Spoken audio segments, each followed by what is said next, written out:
Mahadev ASP.NET ની અંદર તમારું સ્વાગત છે। આજે આપણો પહેલો ક્વેશ્ચન જોઈએ, what is ASP.NET, explain there feature. આપણે ASP.NET શું છે તે જોવાનું છે અને એના ફીચર પણ જોવાના છે। એની અંદર ઇન્ટ્રોડક્શન, હિસ્ટ્રી, ફ્રેમવર્ક, ફીચર અને IIS એટલે કે ઇન્ટરનેટ ઇન્ફોર્મેશન સર્વર। હવે ASP ની અંદર આપણે web development, web services, API પણ બનાવી શકીએ અને વેબ સર્વર પણ બનાવી શકીએ છીએ। ASP versus ASP.NET। ASP.NET છે એમ ફ્રેમવર્કનો યુઝ કરે છે .NET, એટલા માટે તે ફાસ્ટ છે બિફોર ખાલી ASP કરતા। To ASP.NET active server pages. ASP નું ફૂલ ફોર્મ શું થાય છે? Active server pages network enable technology. આ છે એક નેટવર્ક અનેબલ ટેકનોલોજી છે। હવે આપણે જોઈએ તો history. It was invented by Microsoft since 2002। આપણે માઇક્રોસોફ્ટ દ્વારા જે છે આનું ઇન્વેન્શન કરવામાં આવેલું હતું। કોનું? ASP.NET નું 2002 ની અંદર। ફ્રેમવર્ક જોઈએ તો .NET ફ્રેમવર્ક, પછી SW પ્લગઇન યુટિલિટી। ફ્રેમવર્ક એટલે SW પ્લગઇન અથવા તો આપણે યુટિલિટી કહી શકીએ છીએ।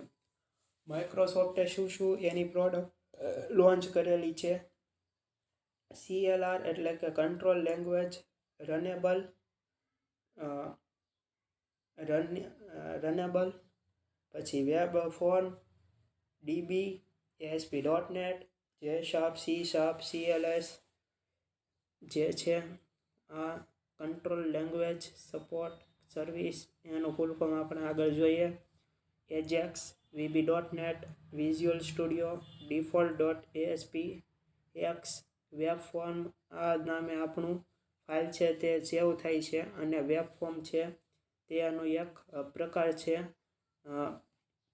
વેબ ફોર્મ તરીકે આપણી જે ફાઇલ છે તે રન થતી હોય છે આપણા લોકલ પીસીની અંદર।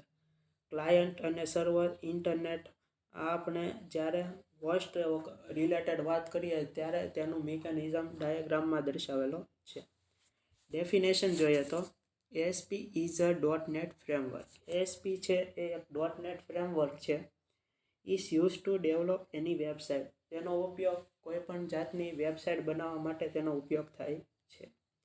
The stand four active server pages network enable technology.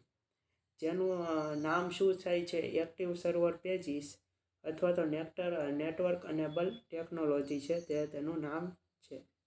It is develop by Microsoft in 2002। આને માઇક્રોસોફ્ટ દ્વારા 2002 ની અંદર બનાવવામાં આવેલી હતી। હવે આપણે જોઈએ